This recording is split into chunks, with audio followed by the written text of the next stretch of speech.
Welcome back inside the Simplified Technology Solutions Intermissions Report. Austin Bruins, Chippewa Steel, one period of action in the books already. We'll go ahead and give you the recap of the first 20 minutes of play here from Riverside Arena. But before we do, let's go ahead and take a listen to an interview that I did earlier this week with Bruins forward Reggie Millette. Reggie's been through some awesome things here in the recent past, including announcing a commitment, competing on a very special and unique team at the Beantown Classic last summer as well. So we're going to hear from Reggie. Let's go ahead and dive right into that.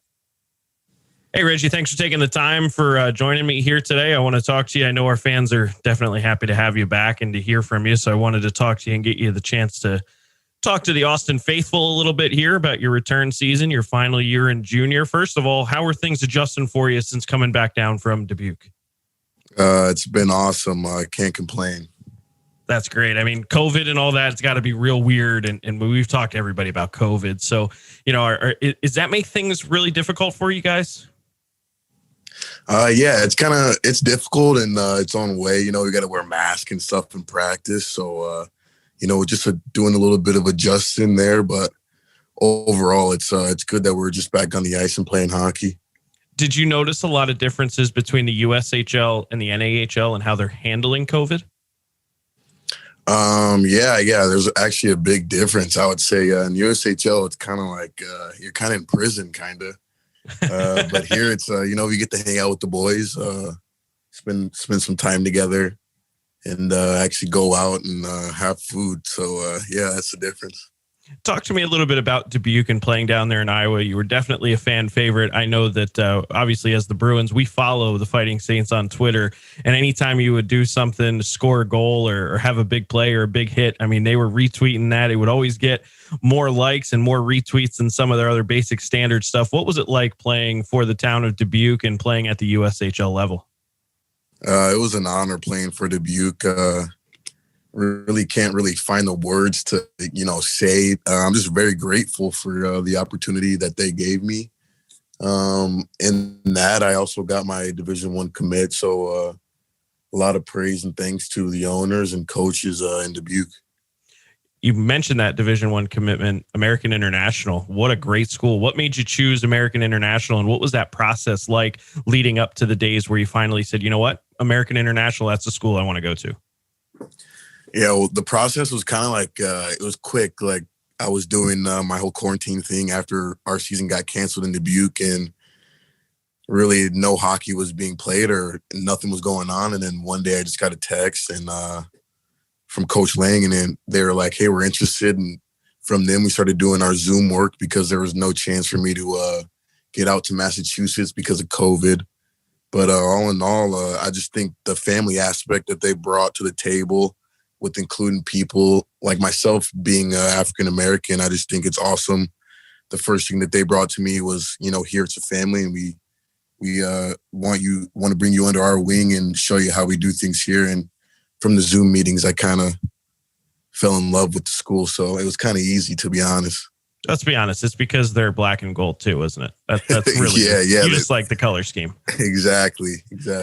Speaking of Massachusetts and speaking of, just let's talk about the Beantown Classic. So you were selected as part of an all-minority team in the Beantown Classic. You were coached by two former NHLers. As a New Jersey Devils fan, Bryce Salvador is certainly someone I always looked up to, watching him play and be the captain of the New Jersey Devils there for a while. You guys not only went out there and played well, you ended up winning the whole tournament. What did that mean to you, not only as a hockey player, because it's quite an honor to be playing in the Beantown Classic, period, but also as a young African-American player? What did that mean to you and the cultural impact? Oh, it meant the world to me when Mr. Bracewell asked me to play. I was like, no brainer. I'm in. As long as I can stay COVID-free, I'm going to play. And went out there and played. And honestly, it was the best time of my life. I wish I could go back and replay that weekend again over and over. Was it, what was the competition like? Was it similar to what you had seen in the NAHL and USHL, or was it maybe a little bit more difficult for you guys? I would say it's just hard to play when there's no systems. We didn't know each other until then. So the games were really high pace. I mean, at least for our team, just because we knew what we were playing for, and just the camaraderie of us all being together. But for other teams, like there were some D1 commits out there definitely that we played against. So it was a good time. While you were there, did you forge any friendships? Do you keep in contact with any guys that you played with, or even the coaches, or anything along those lines? Yeah, definitely. We're actually in a Snapchat group chat, like the whole team. So we all stay in touch that way, and we kind of just send snaps back and forth. But I got close with a couple of guys. Ty Oaten was the goalie that played on our team, and we got real close during our time. And Ross Mitten's another guy, and then also Dante, and then Roro Too Smooth is what we call him, another guy. So like kind of us 4 or 5 got real close. We were kind of the older guys on the team, and Roro and Dante and Ty already played for the Next Gen organization, and they kind of showed me and Ross the ways. So that was good.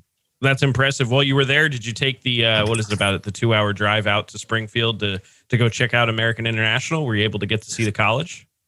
No, I actually didn't. We were in New Hampshire, so it was kind of a bit a ways, and yeah, we only had like 2 cars, so it was kind of tough. That's awesome. So, I mean, for you, that was obviously a huge feather in your cap for your career. You've taken leaps and bounds from a player who started, his first junior year really between the Bruins and the Jets, going from the NA to the NA3 to a full year with Austin in the NA to then, a full year and a half up in the USHL. You've been through it all. You've now got your D1 commitment. You've now got, a nice feather in your cap with that Beantown Classic. So what's next for you? What are you hoping to accomplish here in your final year of junior eligibility now that you're with the Bruins? Well, so since I'm back here, my mindset is honestly kind of changed from the beginning when I was with Dubuque. I kind of know how things are ran here in Austin. And honestly, my main goal is for me to come back and be a 20-year-old guy. I just want to set a good example for the young guys in the locker room. Guys who are going to be here for maybe 3 or 4 years, just like me. Like this is technically my 3rd year in Austin. And I just feel like we had real good leaders back when I first started. I came when I was 17. We had Lane Crinzen and Dante Zapata, guys like that kind of showed me